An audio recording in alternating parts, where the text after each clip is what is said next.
What's up, legends? It's time for another installment of Friday Q&A.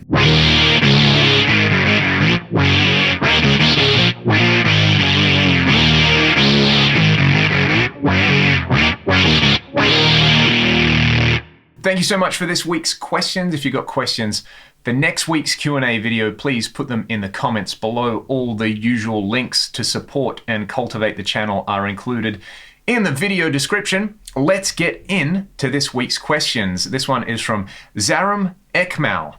KORG Toneworks. Remember those? Certainly do.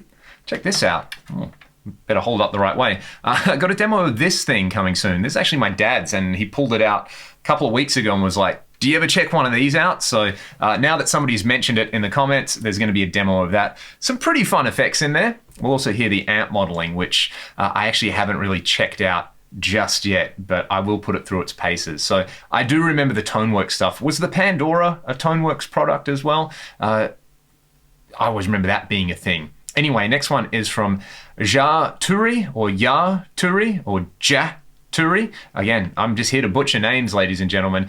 I dig the ADA MP1, as they said. Have I tried the MP1 channel preamp pedal? I haven't. I have not been able to find one. Been looking around, but I will do my best. I should probably just write to ADA, kind of cold call them and just be like, hey, look, come on, hook me up with one. Let's hear it against a real MP1 and a modded MP1. So I'm going to do that after I do this video and see what they get back to me with, because I get asked that a lot. Another one from Zaram. Diodario NYXL, what's my take? I have tried them out. I did not mind them, but I like the Elixir coated stuff better. So yeah, I know a lot of people love those. So yeah, for a kind of long life string, they feel a lot more like a standard string than the Elixirs, but the Elixirs have broken my brain now. So yeah, there's that element to it. Let's hear some more of this octafifth synth envelope thing. There's an Axfx preset, by the way, and this is a Rubato Lassie that I just put new strings on. This is why I'm playing it.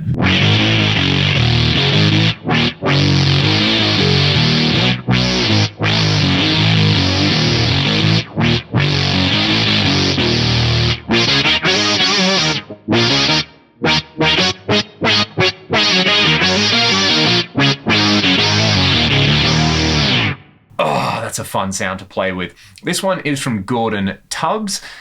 Shout out to Gordon. He has been a long time watcher of the channel. There was such a thing as one lick to rule them all. What would be that lick for you? Oh, this is a good question, Gordon. Let me go to a clean sound. I reckon the ultimate fallback, like, it's a Mortal Kombat tournament. Someone's about to do a fatality on me. I've got one last lick to play. I'm going to do that Michael Schenker, Angus Young, Randy Rhoads, John Sykes, John Norum, everybody lick, the pentatonic thing that...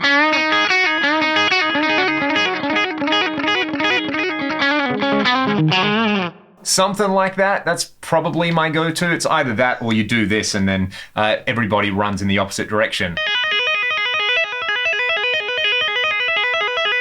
One of those two, probably. But yeah, I like that kind of bluesy. Because there's a million variations on it and I can never do it the same way twice, and everybody who does it always sounds different. So that's my candidate for the one lick to rule them all. Shout out to Travis Russell. He mentioned a great band called Pagan's Mind. Jorn Lande I mentioned last week. His guitar player Jorn Vigo plays in Pagan's Mind.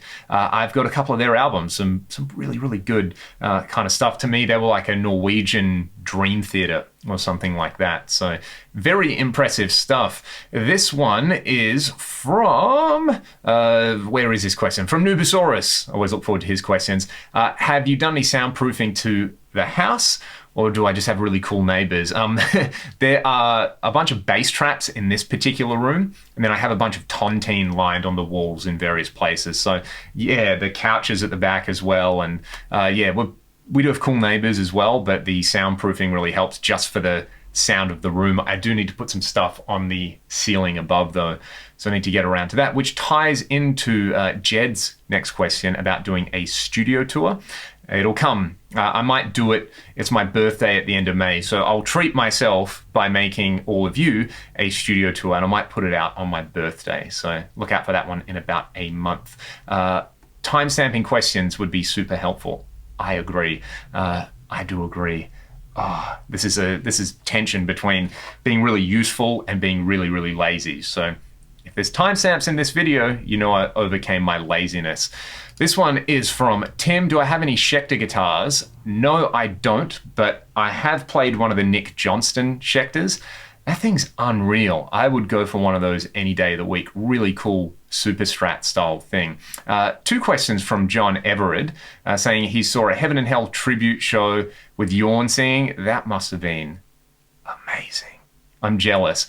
Do I ever boost my Mark IV? I feel like people say you don't need to, but where's the fun in being sensible? I like the way you think. My Mark IV is down at friend of the channel, Troy Naberband's studio at the moment. So when I get it back, I will do a video on boosting it with boosts and EQs. That sounds fun. Alrighty. Let me see. Where's the next question? Out to Every Nation by Yawn. That's a great album as well. Dominic Gibson has just said George Harrison in all caps. So go and listen to a George Harrison song if you're any good people right now. This one's from Josh. Which Pink Floyd live show do I like better? Delicate Sound of Thunder or Pulse? I'm a Pulse man all the way. I remember when that came out on DVD, it was like the greatest music DVD ever. I watched it so much. So worth the money. Yeah, Pulse. So good. Gilmore on EMGs. Perfection. This one is from Learn to Swim. What converter do you use for your SPDIF connection? It's by a company called Tendak, T-E-N-D-A-K. You just search Tendak Optical SPDIF on Amazon. It was about $17. So yeah, I liked it so much, I bought 2. This one is from Andy Charles, kind of review on ultra res IRs. I did a video on the FM3 beta firmware where I talked about that very briefly. It's just a change in IR length. So longer IRs will get you a bit more kind of room detail and a bunch of other things. I like them. I think they're pretty good, but longer does not always equal better, because sometimes if your room has a weird resonance, it might add a weird low end thing. So there's my review of ultra res IRs. They're, I think, 170 milliseconds or something, which is about as long as you need for, you know, a guitar impulse response or something like that. This one is from, where's the next question? I'm gonna get the funk. Let's get some fuzz on top of all of this stuff and have some fun.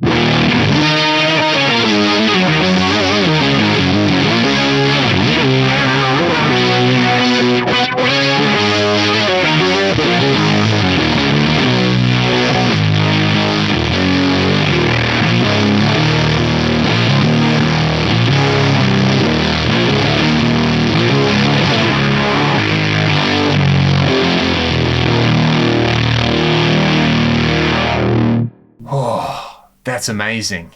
Amazing. I feel like there was a question in here about monitors that I answered last week, so I'll reiterate. A7Xs are what I use, and Jesse Nicholson recommends the Dynaudio BM5 Mark IIIs. Likes them a lot more than the KRKs. This one is from Fernando Toro.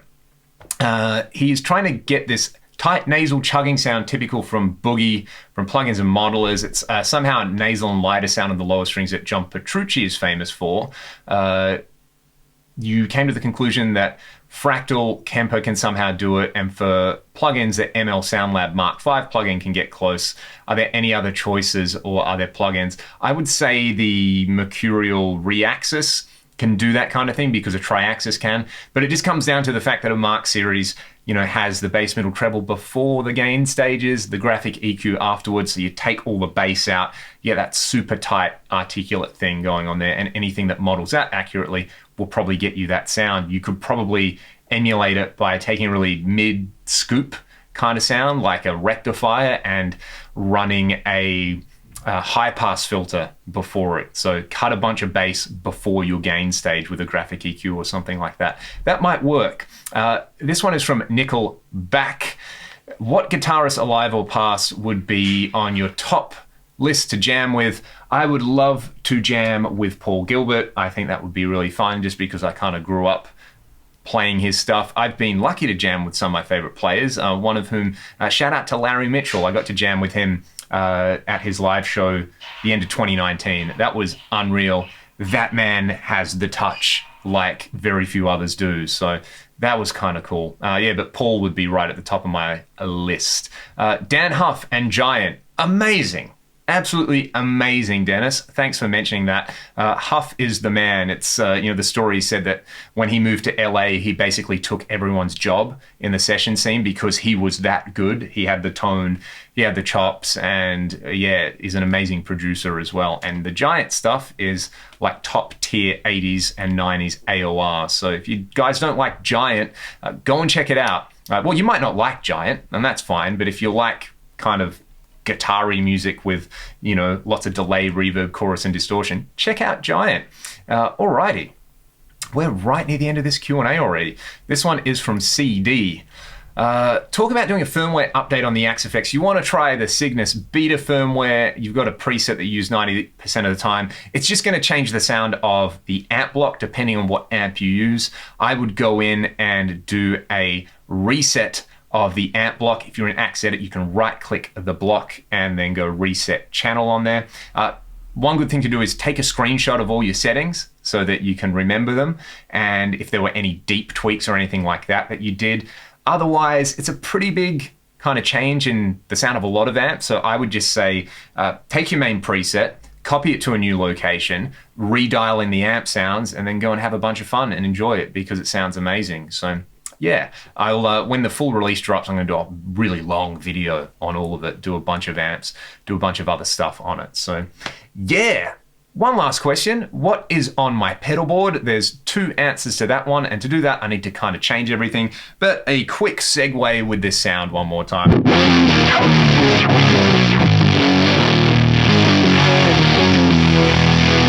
This is what's on my pedal board at the moment. I call this my studio board because it's got all the fun stuff on it. PolyFX Digit, not plugged in at the moment, but if you've been watching the channel, you know that kind of does everything. Really amazing. I'm mostly using it as a synth at the moment, just to play around with some Eurorack style ideas. Well, next, there's the thing I can't talk about, so I have tastefully covered that one up. Probably at some point next month, you'll be able to see what that is. It's pretty awesome. Eventide micro pitch delay, pitch detune in a pedal, does some really sweet dual delay stuff, which is awesome. Ultra Tap, which we saw on the channel during the week for I use it for like diffuse delays, so kind of the PCM style thing, and for reverse reverb.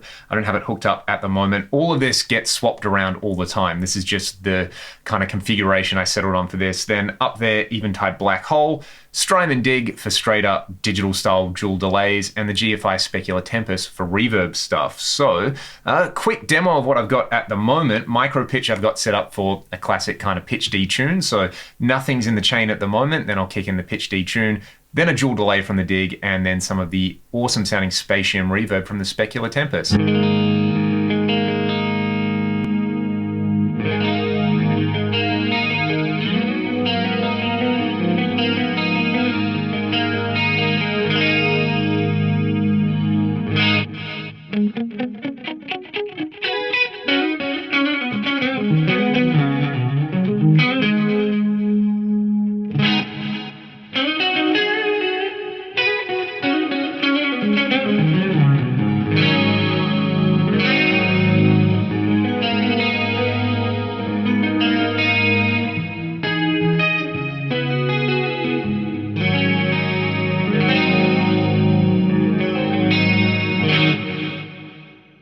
Pretty awesome, right? Like I said, you can use a lot of these pedals in various functions, but I think I'm just using them for the things that they kind of do the best. Let's hear the anti-shimmer effect on here. I love this from the GFI.